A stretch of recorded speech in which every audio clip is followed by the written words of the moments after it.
नमस्कार। आप देख रहे हैं एसडी समाचार न्यूज। मैं मोहित कुमार आज बैठा हूं मैनपुरी में और मैनपुरी की विधानसभा कार्यालय मेरे साथ समाजवादी पार्टी के छह जिला अध्यक्ष हरीश यादव जी हैं। आइए इनसे जान लेते हैं होली का पर्व है, क्या तैयारी नहीं चल रही है और अपने क्षेत्र और अपने जिले की जनता से क्या कहना चाहेंगे, ये क्या अपील करना चाहेंगे और क्या इनके शुभ संदेश है होली के पर्व को लेकर। तो पहले तो अध्यक्ष जी आपका बहुत बहुत स्वागत हमारे चैनल में। बहुत बहुत धन्यवाद।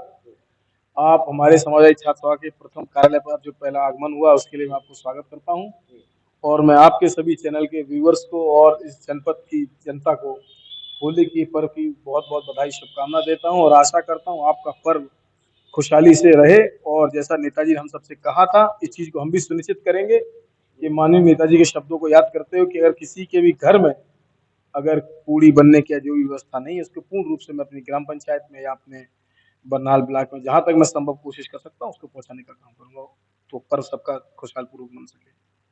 अच्छा अध्यक्ष जी, राजनीति में जब छात्रों की भूमिका की बात आती है तो कहीं ना कहीं आपने देखा है छात्र आज की दुनिया में सोशल मीडिया पर अपना ज्यादा ध्यान दे रहे हैं। इस मौके पर आप किस तरीके से अपने अपने संगठन में छात्रों को आकर्षित करने का काम करते हैं? देखिए, बात जब छात्र राजनीति की आती है तो विश्वविद्यालयों की राजनीति पर पहला प्रश्न आता है कि विश्वविद्यालयों की राजनीति बंद क्यों की गई है। जो भारत की राजनीति है और जो स्टूडेंट पॉलिटिक्स है, इसको स्टूडेंट पॉलिटिक्स को भारत की राजनीति की नर्सरी कहा जाता है। जब आज की डेट में जो विश्वविद्यालय के चुनाव बंद किए गए हैं, इस तरीके से हम लोग को बांध दिए गए हैं, बेड़ियों में जकड़ दिए गए हैं, क्योंकि जब तक अपनी बात को नहीं रख पाएगा छात्र, अपने मुद्दों को अगर नहीं रख पाएगा, अपने लिए लड़ नहीं पाएगा, चुनाव नहीं होगा, अपना प्रतिनिधि नहीं तैयार कर पाएगा, तब तक मैं नहीं समझता छात्रों की जो समस्या है वो पूर्ण रूप से खत्म होगी। जब तक विश्वविद्यालय में राजनीति बंद हुई तब से आप देख रहे हैं तमाम समस्याएं बढ़ गई हैं। किसी प्रकार की, अब जैसे बच्चों को निष्कासन कर दिया जाता है बिना वजह से। अब सत्ता पक्ष के संगठन है वो उस पर काम कर रहे हैं और सत्ता पक्ष के संगठन अपने प्रोफेसर वहीं बैठे हुए हैं, वहीं वीसी बैठे हुए हैं, वहीं एचओडीज बैठे हुए हैं। तो जैसा मैं देख रहा हूँ छात्रों को प्रति जो हीन भावना उनका पीड़न हो रहा है, उसके लिए संगठन ही नहीं खड़े हो पा रहे हैं क्योंकि छात्र संघ का चुनाव नहीं हो रहा है। और जब जब छात्र क्रांति की बात आती है उसमें आप जैसे जब बड़े दिग्गजों के नाम पढ़ेंगे आज की भारत की राजनीति में, जो इतने बड़े राजनेता हैं, उनमें कहीं ना कहीं उनका भविष्य, चाहे माननीय नेताजी हों, चाहे लालू प्रसाद जी रहे हों, बड़े बड़े दिग्गज नेता छात्र राजनीति का प्रोडक्ट हैं। तो उन सबको हम आदर्श मानते हो। आप क्रांति संघर्ष करने का समय हम लोगों के लिए विपक्ष में है, तो हमारा संगठन पूर्ण रूप से इसमें काम कर रहा है। मैं खुद ही स्वयं 2 बार का विश्वविद्यालय में इकाई उपाध्यक्ष रहा हूँ। राष्ट्रीय अध्यक्ष जी के आदेश पे हम लोग काम करते हैं और पूरी तरीके से हर संभव मदद जो छात्रों की हो सकती है, चाहे धरना करने की हो, चाहे विश्वविद्यालय में हड़ताल करने की हो, अपनी आवाज को क्रांतिकारी ढंग से रखने में सक्षम है। समाजवादी पार्टी क्रांतिकारी का प्रतीक है और मुझे गौरवशाली महसूस होता है कि ऐसे संगठन के लिए मैं काम कर रहा हूँ जहाँ पे छात्रों के मुद्दे को मैं भुना पाता हूँ और उनकी मदद करने के तत्पर तैयार रहता हूँ। अच्छा, समाजवादी पार्टी ही क्यों चुनी? देखिए, समाजवादी पार्टी ही क्यों चुनी, ये सवाल नहीं होना चाहिए आपका। मैं जिस धरती से आता हूँ उस धरती नेताजी की धरती है। यहाँ एकमात्र विकल्प ऐसा है जो समाजवादी पार्टी है, जिसे मुख्य धारा में जोड़ा जाता है। शोषित हो, चाहे वंचित हो, चाहे पीड़ित हो, उसको अगर मुख्य धारा में जोड़ने का कोई पार्टी काम करती हो तो समाजवादी पार्टी है। और समाजवादी पार्टी का मुख्य उद्देश्य है पिछड़े समाज, पिछड़े लोगों को मुख्य धारा में जोड़ने का काम करे और इसी की नीति और रणनीति पर हम लोग काम करते हैं। समाजवादी पार्टी ही एकमात्र ऐसा विकल्प होता है जो युवाओं की बात करती है, किसानों की बात करती है, बेरोजगारों की बात करती है, महिला शोषित पिछड़े वंचितों की बात करती है। और आजकल हम जिस तरीके से पीढ़ियों को एक साथ लेकर आए, पिछड़ा, दलित, अल्पसंख्यक, ये अगर किसी ने किसी को अगर धर्म से जोड़ने का काम किया है, समाज से जोड़ने का काम किया, सब वर्गों को इकट्ठा सम्मान देने का काम किया, तो समाजवादी पार्टी ने काम किया। जहां तक मैं समझता हूँ आपका सवाल है राजनीति समाजवादी पार्टी ही क्यों, मैं जन्मजात से समाजवादी हूँ। जिस जगह समाजवादी पार्टी का गठन हुआ, मैं सौभाग्यशाली महसूस करता हूं कि मैं इस क्रांतिकारी भूमि पर मैं जन्म लिया और माननीय नेताजी के दौर को मैंने देखा, राष्ट्रीय अध्यक्ष जी के युग को मैं देख रहा हूं। तो समाजवादी पार्टी मुझे एकमात्र ऐसा विकल्प दिखाई देता है जो समाज के हित में काम कर रहा है। होली का पर्व है, इस पर्व पर आप अपने कार्यकर्ताओं के साथ, अपने संगठन के साथ कोई कार्यक्रम का आयोजन किया है या कोई करना चाहते हैं?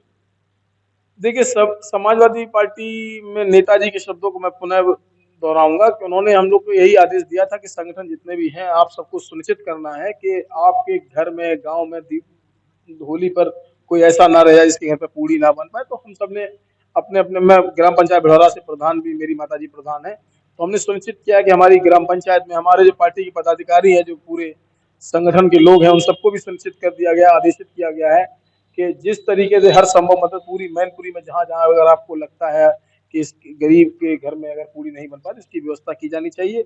और कल जैसा कि होली का पर्व मनाने के लिए माननीय स्वयं राष्ट्रीय अध्यक्ष अखिलेश यादव जी, आदरणीय डिम्पल यादव जी भी आ रही हैं, तो हम सब वहाँ पर कार्यक्रम को देखेंगे।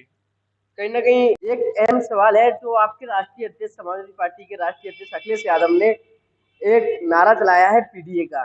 क्या आपको क्षेत्र में, क्या जमीन पर लगता है कि पीडीए सक्सेस हो पा रहा है?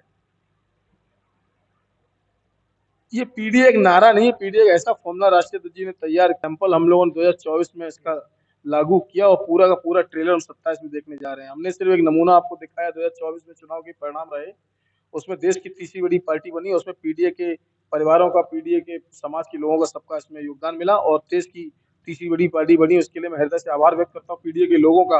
और पूरी की पूरी पिक्चर जो आप देखने जा रहे हैं, 27 में देखने जा रहे हैं, हम लोग समाज राष्ट्रीय अध्यक्ष अखिलेश यादव जी, अभी हम लोग को क्या नाम है, फरवरी में पूरा माह हमने अब ये पीडीए चौपालें चलाई हैं, जन गाँव गए हैं, महिलाओं को, सभी शोषितों वंचितों को, सबको समझाने का हमें मौका मिला, सबसे डायरेक्ट जुड़ने का मौका मिला है। यही उद्देश्य था राष्ट्रीय अध्यक्ष जी का कि पीडीए के लोगों से डायरेक्ट उनके बीच में जाया जाए, उनकी समस्या सुनी जाए। इस पीडीए के माध्यम से जिस छात्र सभा के संगठन में पीडीए के लोगों ने उनकी ज्यादा सुनी, हमने अपनी कम कही है।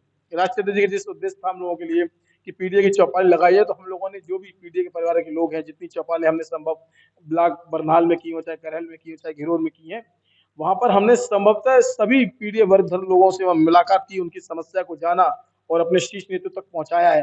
तो कहीं ना कहीं जो चुनाव हम लोग के लिए तेज प्रताप जी वाला रहा है, उसमें पीडीए का असर भी देखने को मिला, पीडीए के वोट भी मिले। आप जानते हैं परिणाम मार्जिन का कुछ भी रहा हो, लेकिन पीडीए का जो वोट था वो हमें उसमें बढ़ोतरी दिखी है। और विश्वास है मुझे कि 27 की जो धार राष्ट्रीय अध्यक्ष अखिलेश यादव ने पीडीए के तौर पर तैयार की है, वो पीडीए कहीं ना कहीं आपने 27 की बात की है, तो मैं आपके जवाब को थोड़ा रोकता हूँ। 27 की क्या तैयारियां हैं? क्या लगता है कि 27 में आपकी सरकार सफल हो पाएगी? अपनी सरकार बनाने में आपकी पार्टी सरकार बनाने में सफल हो पाएगी? देखिए, 27 का चुनाव है, वो देश का एकमात्र ऐसा चुनाव होने जा रहा है जहां पर देश की दिशा और दशा तैयार की जाएगी। राष्ट्रीय अध्यक्ष अखिलेश यादव जी ने हम सभी को आदेश भी कर दिया और राष्ट्रीय अध्यक्ष जी ने, हम सब ने कमर कस ली है कि हमारा ये चुनाव ये सिर्फ सरकार बनाने का चुनाव नहीं होगा, ये चुनाव होगा किसानों के लिए, युवाओं के लिए, रोजगारों के लिए, बेरोजगारों के लिए, उन सबके लिए हर पड़ाव की व्यवस्था करने के लिए चुनाव लड़ा जाएगा।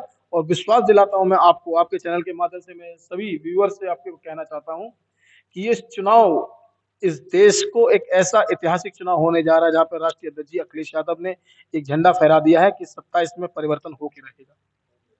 बहुत बहुत धन्यवाद, आपने इतना अपना कीमती समय दिया। आने वाली पर्व होली की भी आपको, आपके परिवार को, आपके पूरे संगठन को बहुत बहुत हमारे चैनल की तरफ से बहुत बहुत बधाई एवं शुभकामनाएं।